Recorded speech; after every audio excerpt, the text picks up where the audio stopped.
Are you an African living in Japan? Do you have a story to share about your experiences in this fascinating country? Join Emmanuel Atrekun on One Africa, One World on Jafric Radio, the program that connects Africans in Japan and shares their unique stories, from immigration issues to cultural shocks and from racial challenges to unforgettable moments. We will explore it all. Tune in every fortnight to hear inspiring, thought-provoking, and sometimes humorous conversations about life as an African in Japan. Don't miss One Africa, One World on Jafric Radio, the voice of Africans in Japan. Today is a very special edition of the One Africa, One World series. This episode is going to blow you because you have a very, very special person to speak to. A man who knows it well, who has been through a lot. And he's crossed a lot of errors in Japan. Free technology and a lot of things. He's experienced everything. He's a man that I call a big man. He's a lover of sports. He knows everything inside out.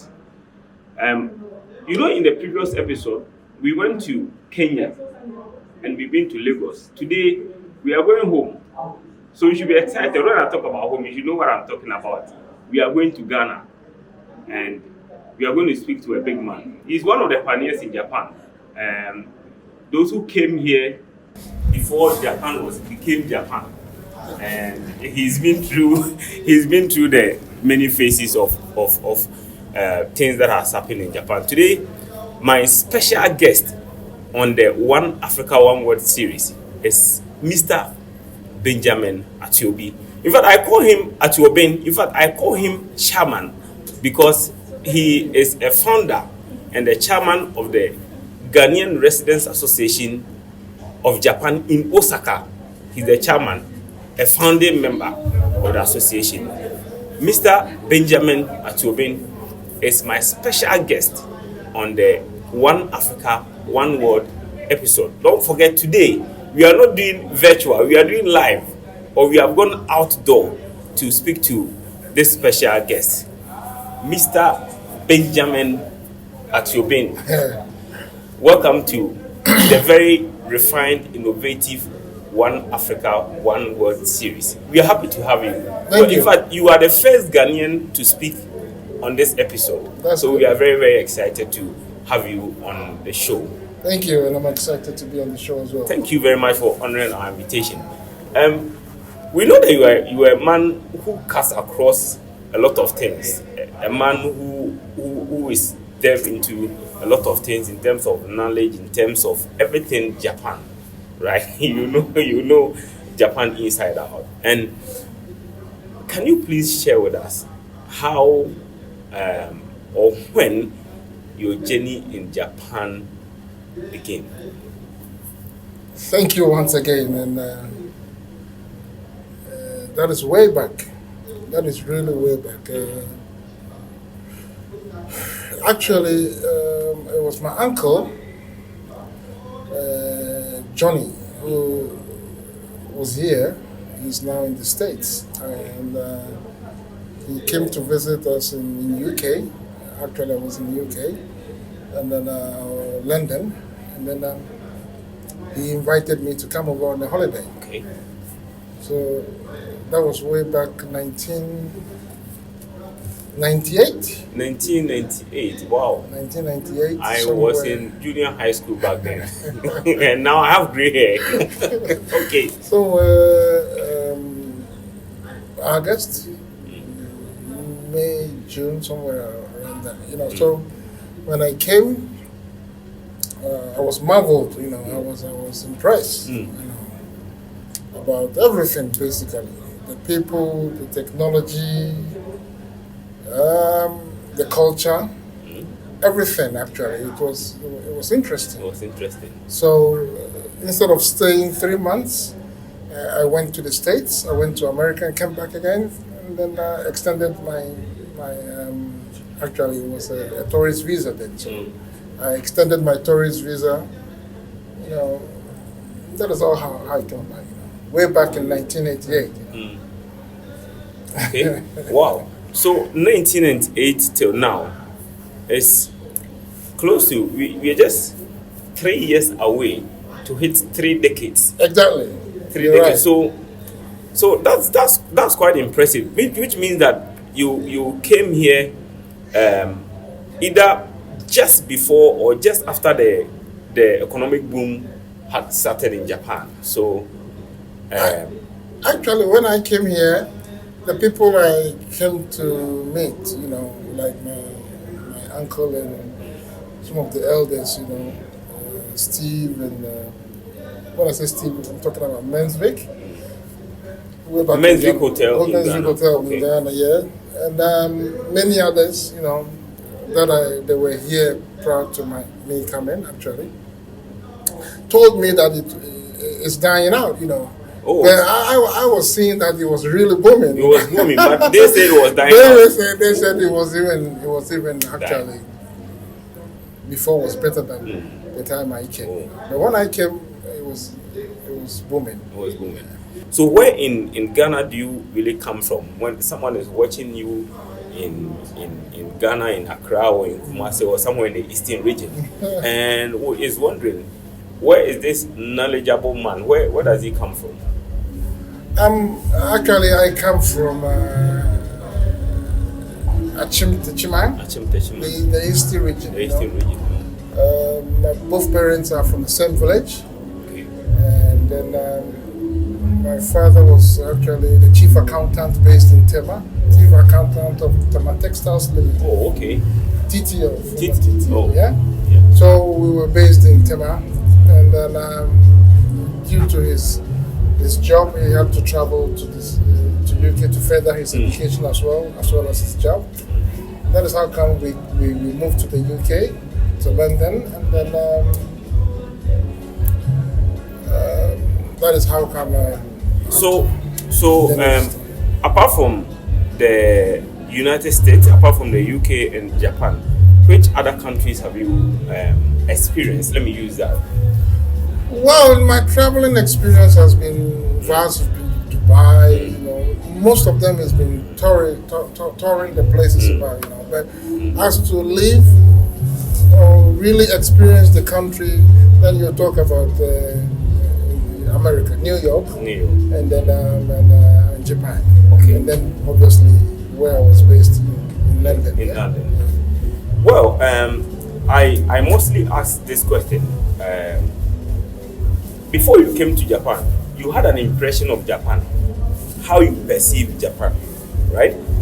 So for me, before I came to Japan, I had already experienced Japan because of my boss. Okay. My first obento that I ate was not in Japan. I ate it in Ghana. Okay. And I remember. So you didn't come from Ghana to Japan direct, as you've earlier explained. You came from the UK.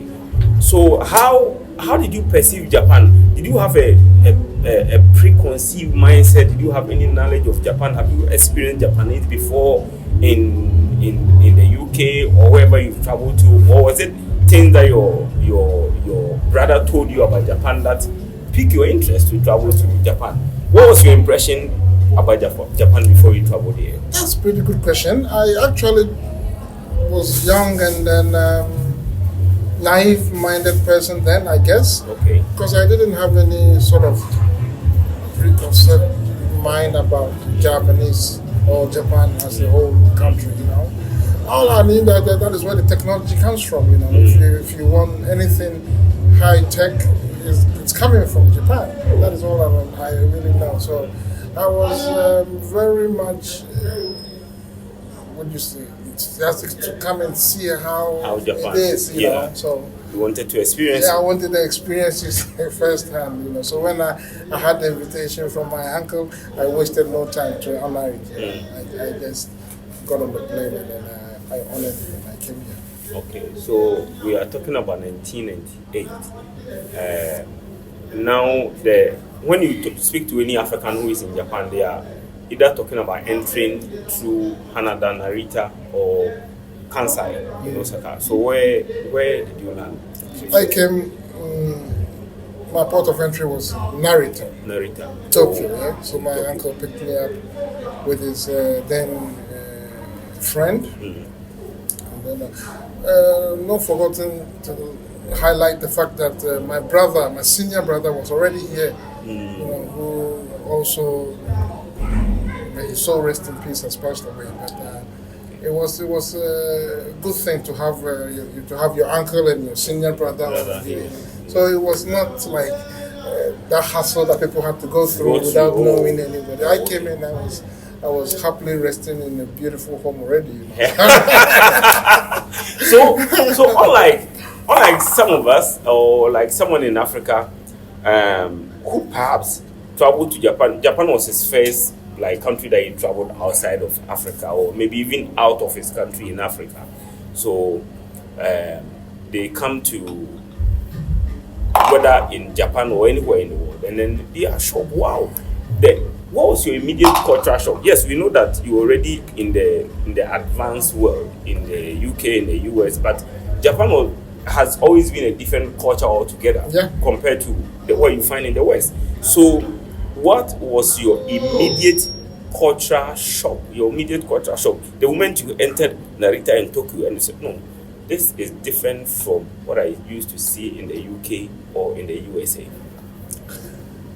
Actually, my first cultural shock happened on the plane, because I was offered my food with the chopsticks, actually, and Ohashi. Really didn't know how to get around it, So that was alone was a shock, Which airline was that? It was British Airways. British Airways. Yes, but flying from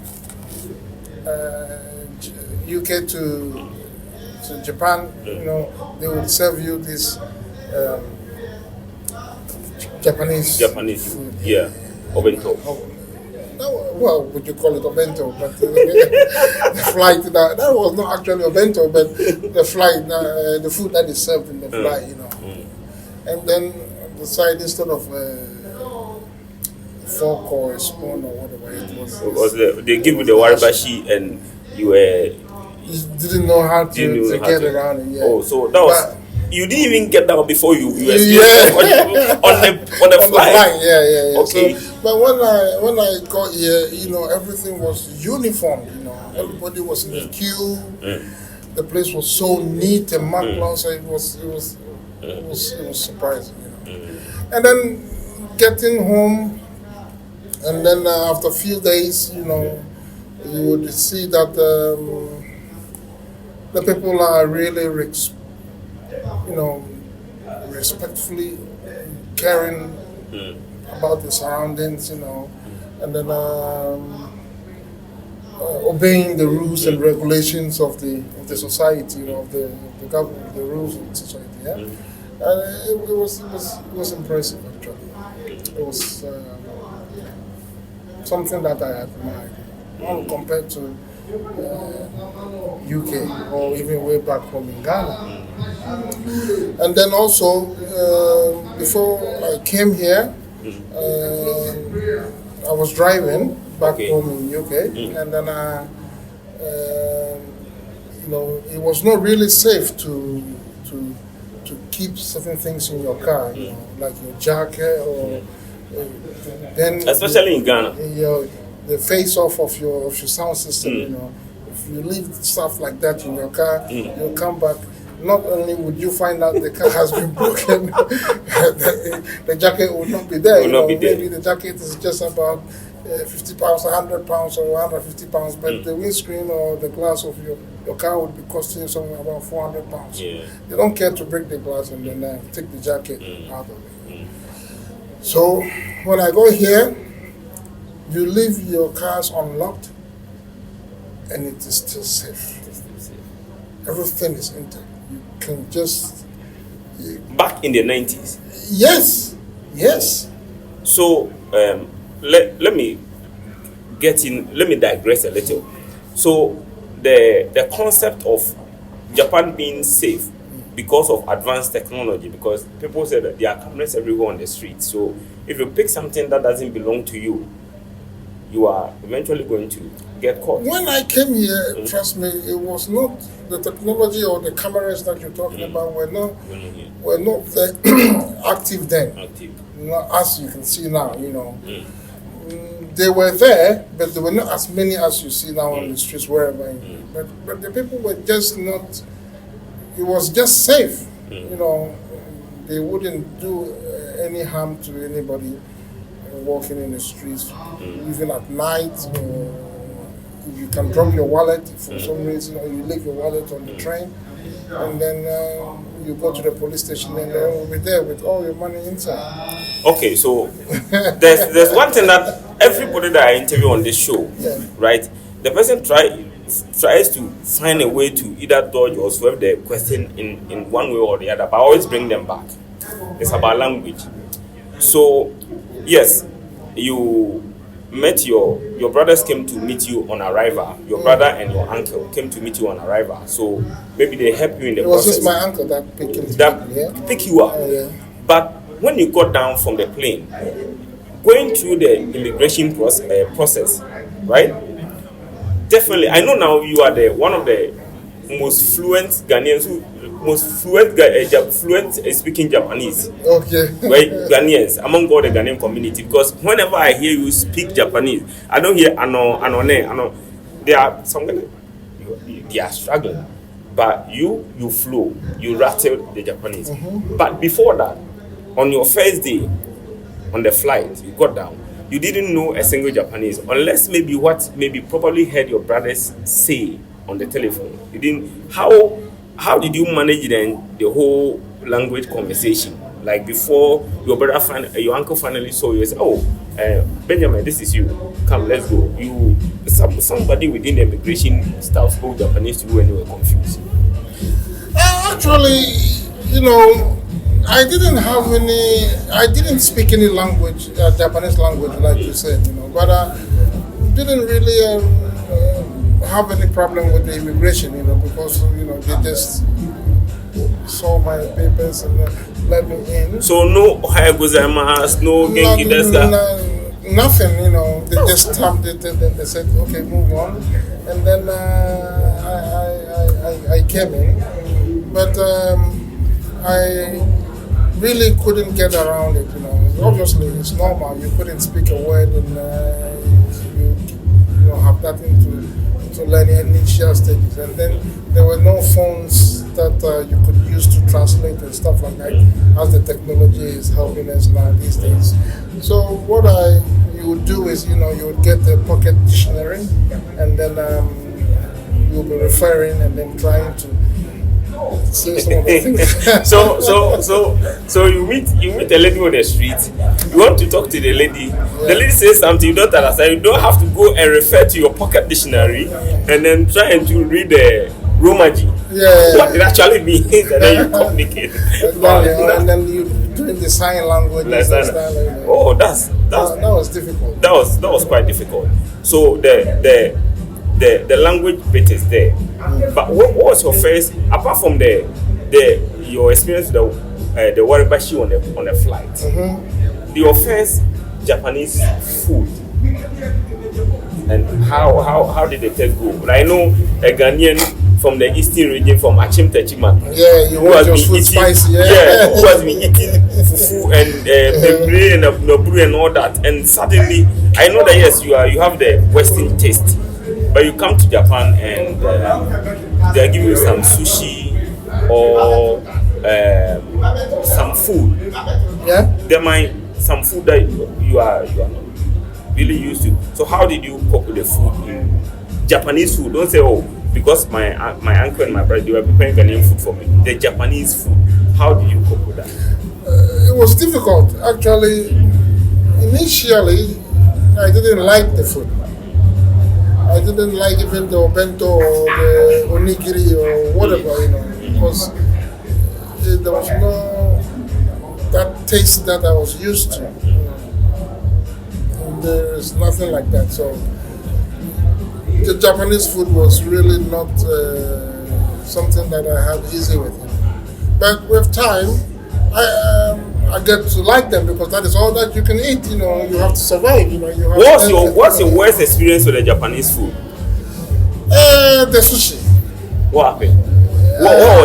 What happened with the sushi? Obviously, a lady invited me out, and Okay. then, we went to the restaurant, and then she thought I'm okay with the sushi. You know? With the And sushi. when I was also so happy to go out, you know. Yeah, and, yeah. We got there, and then the food was served fresh. You know, the fish was there, everything. I said, God damn, what is this? And then I said, yeah, this is sushi. And she was just enjoying it, you know. And when I when I tried to test it, though, I started pulling out and everything. You know. Carol. Yeah. It wasn't pleasant at all. I So was rushed to the toilet. And then when I came back, even the following day or two, I started having some stomach upsets and stuff like that. That was the worst experience. You know. Oh. And so this was in your Very first early stages. The early stages. Wow. So you've crossed there with the hurdle with the food and language. How did you integrate into the Japanese society? I know that your relations here help you to do that, but how did you do that on your own? Actually, both my uncle and my brother were in business. My uncle was in multiple business, club business, clothing business, record business, and then my brother was in clothing business. So I spent most of the time in my brother's shop. And that is how I started picking up the language. The language. Because every day someone would come to the shop, you know, trying to buy something. Even though I couldn't, I would be there listening to how they convince the person to buy the stuff. You understand? So listening to them, and then the gestures and the tonation and stuff like that. And when the people are also responding or saying stuff, you know, I think I am a little bit fast learner in terms of languages. So, In terms of everything. yeah. Because you were shark. When I say you are knowledgeable, you are shark. You are IT shark. You are everything. So I picked up the language from there, and you know, that is sort of a street life talk. You know, it wasn't, most of the things that you learn then are not really official, the formal Japanese polite way to say it. You know, but it got you there. You know, it will get you somewhere. You know, So like broken Japanese. Yeah, street language. Yeah. So that is how, and then you find out that most of the time when I come up and come to open the shop, there will be nobody there, just myself. And then the customer will walk in, and then I will be able to convince the customer to buy stuff. And when they come, or my colleagues or my brother comes back, they'll be surprised. I've sold a couple of items. How did you manage? How did you tell them? How did you do that? And they were like, "You're sharp, like you're saying." Yeah. And most of the guys, when I came here, were coming straight from Africa. So the train system was a bit confusing and complicated. The network is a bit complicated when you come to Japan. So, but it was quite easy for me. Didn't find it that complicated because I was not really coming from Ghana or London, so it was a bit easy. Yeah. So I quite remember we left certain things, some stuff back home, and my brother was like, I need to go back. I said, I can go and pick it. He said, no, you. I said, what are you talking about? I'll go and bring it. To travel from Shibuya to where my brother was living was about 45 minutes train ride. Yeah, and you have to change about 3 or 4 trains to get to that destination. And which is quite difficult for normal. Being here after 3 days or 4 days was unbelievable to them.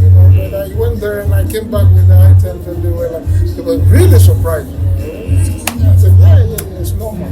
You came here in the late 90s. Who were some of the... I know you are not part of the pioneers, but there are people who came here in the 80s. Well, yes, my uncle. Yes, they are there. But in terms of your contemporaries, like who were some of them, and how did you grow in the time? Because there's also another interesting question I'll ask you, but I want to know how you mingled around the Ghanaian community at the time, like I said, your contemporaries, and then the kind of things that interest you at the time? Yeah, when I came, I had a couple of friends, really good ones, and I don't hear from them these days. I don't even know what they were about, like OPP. That was working with my brother. It was a nice friend. And then I also met Charlie. There was one guy who's been here, very good brother of mine, Charlie. And then a couple of guys, they were really nice to me. And we were living together. Justice, he's also rest in peace, he's also passed away. Yeah, I came to meet this with friends. And then narrates, and a lot of guys, you know. George, yeah. I met George way back in Osaka. But, in Osaka? Yeah. Oh, okay. I was in Osaka, Tokyo for just about 6 months. And I went back, and I came again, and then just after a month I went to Osaka. So in the early stages, I was in Tokyo, but I went to Osaka. So like you earlier mentioned, so it was the era before smartphones. Yeah. Right? So I learned it was the time that phone booths were all over in town. And when I mentioned phone booth, I see that the smile is already showing up on your face. Yeah. I learned that there was a very intelligent, smart way that people used to, dribble the system small. I really used it a lot, you know. This is it Pakistanis or no? I think it was the Pakistanis. I don't know how they do it, but they use telephone cards. They split it into two and join it the other way around, and the machine still picks it up. I don't know how to do it, and they sell a bunch of this. Iranians. Iranians, yeah, thank you, yeah. They sell a bunch of this like for 1,000 yen. And then when you go into the telephone booth, you slot the first card and you dial your international code and it calls outside. And as you're talking, you'll be flipping the other cards, So the call continues. The call continues for free, basically. Yeah. But they saw that they were losing the telecommunication systems. They found out that, and they changed their system, so the cards were not working anymore. Okay. You can buy a bunch and then you go there and all of it will not work. So that means you've lost all your 1,000. Your 1,000 yeah. So, was there any point that you got in trouble with I don't want to say police, but going to use that, and then maybe someone figured out that what this guy is using to make this thing is not, make your voice not genuine, and then you have to. Yeah, that's a good question. But basically, personally, I didn't experience anything like that. But yes, the news was going around that the police were catching people who were doing that. When they see you standing in the phone booth for a very long time, yeah, they approach you and then they look the cards that you're using to make the phone calls, and then they arrest you. But I was. Oh, you were not engaged in that sort of things. I know you are a sharp guy, smart man, who will not get involved in those things. Yeah. But it was a popular. That's why I asked you about your contemporaries, So I mean that was way back then. Moving on, I think that you will be one of the best guests on this platform or on this show to tell us what do you think are the significant changes that Japan has experienced from the late 90s or from the mid 90s or from the early 90s before you came to what you experienced and what we are experiencing in 2025. What are some of the significant changes that you say, you can sit back and say, when I came to Japan 28 years ago, 28 years ago, things were not like this. They weren't. It has either gotten better or it has gotten worse. I want you to chronicle those things for us. We are very much interested in it. Oh, I see. That's a good question as well. Actually, My first point I would like to raise in terms of the significant changes is the integration of foreigners in Japan now, because many foreigners are residing here officially, and then being part of the G8, I think to get there they had to incorporate a lot of things that would help foreigners that come to either stay or visit Japan. So when we came initially, there was no English translation of anything. Okay. All the signboards were just typical Japanese. And it was either kanji or katakana or... That's it, yeah. It's Japanese, yeah. So you can't read it. You don't know. You have to get someone to show you. Even the police cars didn't have police written on it. It's just case of that. In kanji? Yeah, in kanji, yeah. Even it's Tokyo case is Tokyo, case in kanji, yeah. So even if you see a police car and you can't read, you don't know, you don't, just the color that you can use to identify. The color of the car or the car that you can tell is a police car, but you wouldn't know which prefecture that police car is coming from. But even now you wouldn't know, but now it's written police on it, just like any other country that you go. And then all the signboards now has whatever is written in Japanese is also literally written in English underneath. When you go to the train stations, all the train stations have English by languages. They have the Japanese language and then the English language written as well. That wasn't there. That wasn't there. So that was a significant change, because now you sit in a dencha, right? And then there are communication in Japanese language, Chinese, English, and I think one other language, Korean. So which from what you are saying, the Japanese society has or is trying to become more receptive. Yes, they've incorporated a lot of foreign ideas. Even if you buy gadgets now, then the gadgets were not as compared to now. But whatever you buy, you are sure you're not going to get a Japanese. You're not going to get an English version. Strictly Japanese. Everything Japanese. Strictly Japanese. But now, basically everything that you buy, there is a menu that... Life was very difficult. It was really difficult then. Because if it was in kanji or katakana or hiragana, you don't have a smartphone to even translate and read what you mean. If you can't read Finnish and you don't understand the language, a Japanese comes to read for you. He or she cannot speak English, so you are basically stranded. Maybe you use sign language to communicate. Yes. At this point, we want to go for a quick commercial break to acknowledge our sponsors. We will be right back after this short break. Afei na grone beye de. We are Ghana near Japan Tokyo ha. Jafric Radio in collaboration with African Home Touch Restaurant and Bar. I present you a Mutuo special. Mutuo special. Kwesi de twatwo bosome no biara. Brane ni Ghana ni Africa duane papa bi from jollof rice ekopim fufu. Team from high life to Afrobeat. Enyum papa ni yentwe na se wate. You mentioned your experience with or what you think has changed about Japan from the period that you were here till now, and you said that the Japanese society has grown more receptive of foreigners and trying to integrate foreign cultures. And cultures here, I'm referring to language, in terms of food, in terms of a lot of things into Japan. Apart from these things, what are some of the significant things that you think has changed within the period that you have been here? A lot has changed, actually.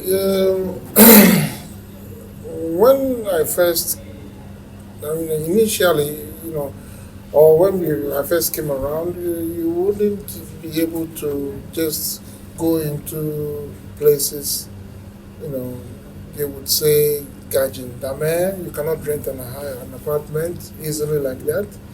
Gaikokujin. Dame, yeah. Yeah, Gaikokujin or just Gaijin. Whichever. Gaikokujin or Gaijin, all of them. So this guy. Yeah. And so but now it's not like that, That has also changed a lot.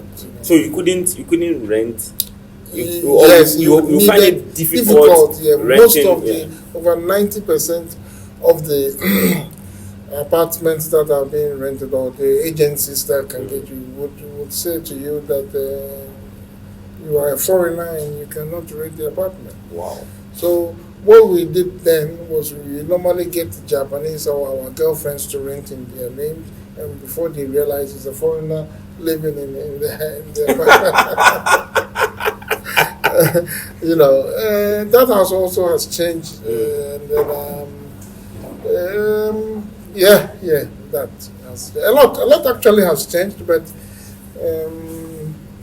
when you talk about changes, because the country is also growing.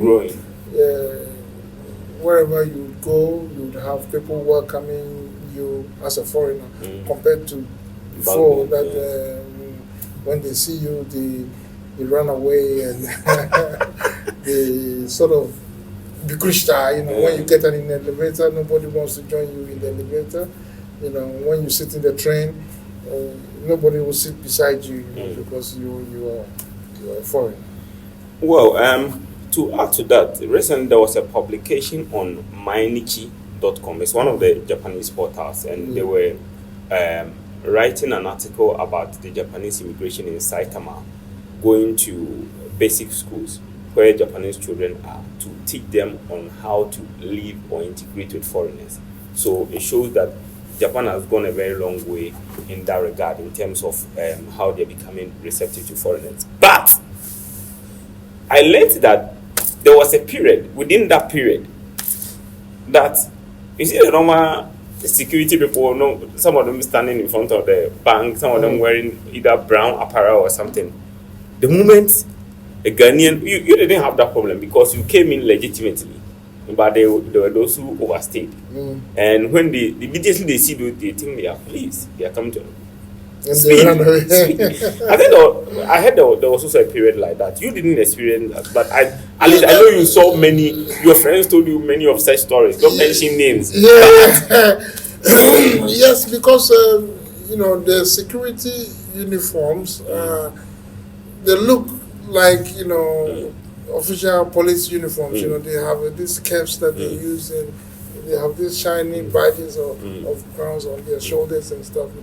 So when you see them and you are, you being illegal or overstayed, you would obviously think that they are looking for you, or they're policemen looking for you. So you have to find a place to what's yourself. What's the funniest story a friend or a Ghanaian ever told you about such encounter? I don't. You are not allowed to mention the name of the person. The funniest that you can think of. One of the stories that happened was a friend of mine was actually stopped and arrested by the police, and then they put him in the police van. They were transporting him to the police station or whatever to detain him. And the guy jumped from the windows and he booted out, and the police were chasing him, Wow. And then, because he was so fast and, running faster than the police, they couldn't really catch up with him. And eventually they called on backups. So there were a lot of police, combing the area to find him, So whilst he was hidden under the gutters, he stayed there for a very long time, and then when the situation subsided a bit, he came out of it. That was an experience he told me that I thought was really serious but funny, because to jump from the windows was unexpected. That might be quite interesting to happen within that period. I hear a lot of stories very interesting stories that happened during the period. One of them being how the Japanese society at the time, right, had some group of people that in P they call them Nkoraboni. In Japanese, they are trying. Is it Yakuza or Yahuza or what do they call them? Yakuzas, Yakuzas, yeah. They come and then they're walking like this, and then they had a lot of control in Japan. Now they don't. Yeah, now they don't. The system has tried to neutralize their base. Yeah. How did you find that as a young guy coming in from having experience from Europe and America and then coming to Japan, and then you see, because in America there's this gang life, right? And then you come to Japan and then you see there's a presence of Yakuzas. Yakuzas, yes. Yeah. And then they are. It was really active and very effective group that was running. Every area had a Yakuza controlling that area. So Yakuzas have fights most of the times, and the most of the Yakuzas want to portray that they are most powerful. Yeah. But they also like foreigners. So if you are a foreigner and you are a bit stout or big, they want to bring you. They want to bring you in, yes. And then you don't get into their business. It's just you're on the sidelines, yeah. So I tend to have a lot of friends that are actually opposers. Because of the size, the size, and they think you're strong. They get you for a bodyguard and stuff like that. And anytime you are going to run a business, you have to go to the Japanese Yakuza's office that is controlling that particular area that you are running your business to pay your dues. Your dues, your tithe into so that they would protect you from any other Yakuza coming to the stadium. Yeah, in so doing, they would also come to your place of business, if it's a restaurant or it's an entertainment place or a clothing business, they would come and then patronize your business as well. So their presence there also gives you some sort of security. When others see that, this place is backed by this Yakuza, you are assured of safety. Maximum security. Yeah. Because they know when they come there, this Yakuza would stand up, for you. For you. Wow. So, I want to ask, it's not going to be one, but tell us a series. What has been your most, I'm using the word to the extremes, your most funniest experiences in Japan for the past 28 years or 27 years that you've been here? Both in and out. I know you've been traveling a lot. You're a journeyman. So you've been traveling a lot. But within and without, for this period, over 2 decades, you are getting to your 3rd decade in Japan. Chronicle for us, like the funniest experiences that you've had in Japan. I can't tell about really funniest, but let me talk about this issue because it was when you first come, or when I came, and you go to the convenience store or the supermarket, you realize that you would want to buy the cheap stuffs, because you are trying to play economic, manage your finances well, yeah?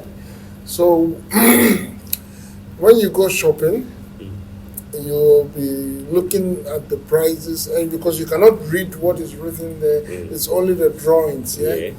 And then most of the canned items, the food, the ones that are like canned tuna or canned fish. Sardine.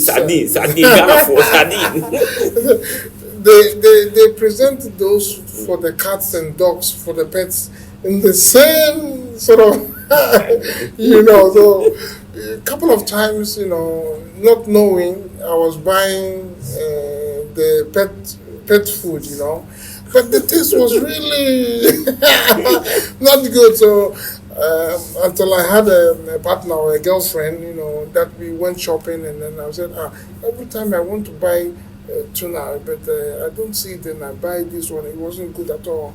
Japanese tuna. He said, no, don't buy this. This is for the cat. She was laughing, It was like... wait. This is a very serious case. Yeah. So you most of the people to the garden were even eating them for a very long time, until they realized this is for the cat. this is a very serious case. Yeah. That Chairman Benjamin at the time was buying canned fish, aka sardine, meant for the cat. It was for once, because when I bought it, I thought I had bought something that is, normal tuna fish, yeah. But it wasn't. So upon inquiring about it, that is when I got to know that one is for the pets, Oh. So it's sort of educative thing, you try to tell people. And sometimes you would want to buy juice, and you think you are buying orange juice, and then you find out that you are buying alcohol. You can't read anything on the can, you can't read anything. So it was difficult, actually. So you have to buy it. You want to buy salt, and then you would see you buy something else. It's not salt. You want to buy oil, and you find out that you are buying vinegar. It is really confusing because the way they put everything together is the same. That is how most of the funniest things, or weird things that happen. In Japan at the time. At the time, yeah. And you the point of interest here is that you said most of the Ghanaians were consuming the. I wouldn't say most, but some of them. It's a bit confusing. Unknowingly were consuming. And it's because of the language barrier. Because everything was in Japanese at the time, that in kanji and they couldn't read. Wow. Well, moving away from your funniest experiences, what are some of the challenges that you've experienced in Japan for the period, and maybe something that you think was happening then and is still happening now, which you think is not too good? Your interaction with the police sometimes ends up really not good, just because of the language, So I quite remember I was driving and I had this overspeed camera, and I went to the police, and for them to just deal with my case, something that takes about 5-10 minutes and you are out of the place, I end up spending 7 hours, 8 hours, because they started asking you funny questions, how did you come to Japan? How did you meet your wife? It has nothing to do with the overspeeding, or the traffic violations, But that is still going on, When there is a case, they really want to read back into your history or your life, or how you go here and how you will get your papers and stuff like that. Not concentrating on actually the violation and then sorting it out if it's a parking ticket, if it's a ticket or fine that you are going to pay, it's just finished with you, then you go. When they start asking you questions way back, how did you meet your wife? And that is something that is not too pleasant. Yeah, it is still going. And you're obliged to respond. Otherwise, they will keep asking until they get the answer from you.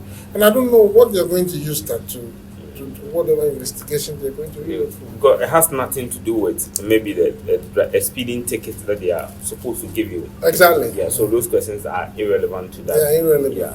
So recently there's been a lot of talk from some Japanese legal system who have also been involved in the police, and then they review that mostly they do that to profile you when they want to do racial profiling.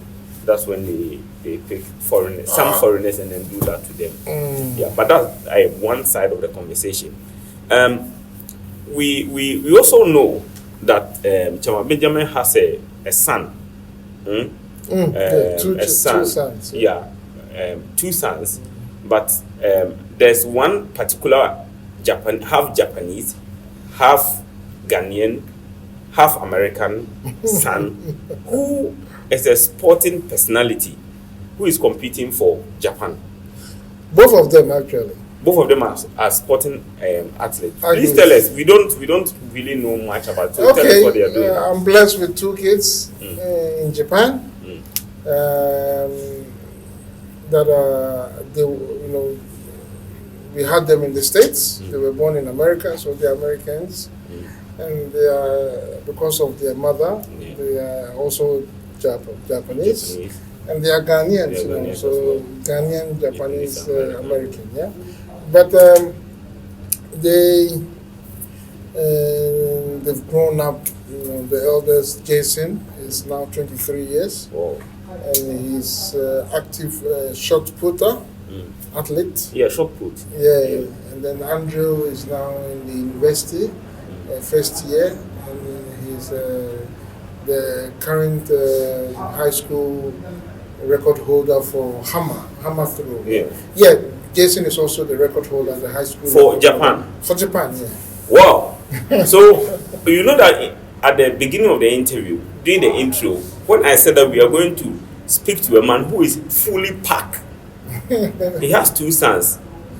Both of them are national, not just record holders, Japanese national record holders.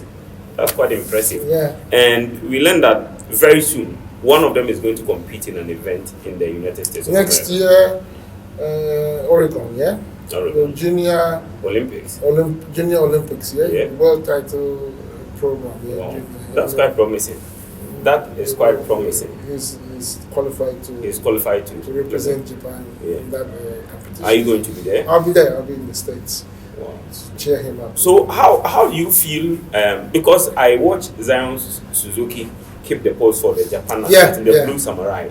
Is half Ghanaian. Yeah, Both born in the United States, same as you. So I really wanted to speak to a Ghanaian parent of a Japanese national who is doing sport, because my mainstay, my background is a sport journalist. So I want to speak to a father or a mother of a person like Zion Suzuki or your son, and really want to know how you feel during such moments when you see that your son or your daughter is performing a sport for Japan, knowing maybe you sit back maybe 20, 30, 25 years ago, or that maybe the toys and the effort you put in to get the child up to that level, and then seeing the child blossom at such a big stage where the entire world is watching your son or your daughter, and how is that feeling? Special. Surreal. It's unimaginable. Actually, when they go out and they compete, we have a chit chat, talking about how they are going to perform and the expectations that they want, and then they tell me, I'm doing it because I want you to feel proud of me. And I said, go on, champ. I call them champ. Get it for me, please. And then they go and they come by with this impressive records. Jason actually hit his first national trophy in Okinawa. Whoa. Yeah, and then Andrew did the same in Fukuoka. Wow, that's quite impressive. So it's something that is so valuable and precious to most. I won't say Ghanaians only. Most Africans who are here, who are having kids. For some of them, they don't want to have anything to do with. You know what I'm talking about. They don't want to have anything to do with that. But that's an impressive thing. We are wrapping up, but a very, very important conversation that we need to have before we wrap up the entire conversation. There's a growing community of Ghanaians in Osaka, which is called the Ghanaian Residents Association in Osaka, Japan. And you are the chairman of that association, and you're also one of the founding members of the association. Can you please tell us the rationale behind the association, why Ghanaians in Osaka need to come together as one body, and what are the benefits that if you join the association you stand to gain as a Ghanaian? Good question. Actually, the association, we've tried to implement certain things way back that would make the association stand firm and strong. But each time it crumbles and collapses, due to certain things. But the main thing that motivated us to put it together is, eventually something happens to a member, a brother or a sister, and you see us, my uncle one, let's help him, let's help that, and then we will be trying to get that around and do so. If we have that heart, if we have that feeling, that love towards our brother, and we don't do it well in an organized way, then we don't have to wait for something to happen before we start gathering ourselves. That is what motivated us to put the association together with a lot of thoughts, into the constitution. A lot of work, went in through that to put it all together. And thank God it is. I understand the Ghana ambassador to Japan has expressed her backing for the association. She's even paid a visit to the Yes. What's the membership size of the association? Actually, it keeps growing. At the moment, out of about 150 Ghanaians or 200 Ghanaians in Osaka. There are about 200 Ghanaians in Osaka. I guess so, or even more. Yeah, okay. Because if you go out to Kansai, if you make it broader, then you have a huge figure, number of Ghanaians. But if you just make it Osaka, then you would. Out of that, we have about 1/10, or about 50 members, and it's counting. We hope more people come to join. That's a great initiative that you have taken to make sure. Talking about the benefits, we see to each that everybody is watched over. You keep watch over your brother. We call each other. If someone loses his job, we try to help the person. If your family member passes away, we will be there. If yourself, something happens to you, we will be there. Something positive. So you are not going to be alone. Yeah. So today has been one of the most interesting conversations that we have had, and it's been with one of the pioneers. I mean, the first time is the people first came here and experienced this country. They came here before technology, before cameras, and they've been through the telephone booth conversation. We've been through the conversation with the language and everything. I mean, it's interesting to have a guest who has experienced life in Japan for the past 25 years and will be able to tell you something that you came here in 2024, 2025, you can't imagine what's happening here. So it's been an interesting conversation. Mr. Benjamin Atuobin has been my guest on the One Africa, One World show. He's the chairman for the Ghana Residents Association in Osaka. He's the chairman and one of the founding members.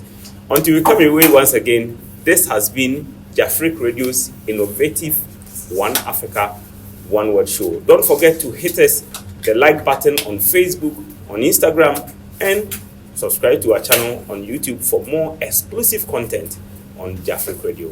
Until we meet again, I'm your regular host, Emmanuel Ache. Thank you. Okay, thank you.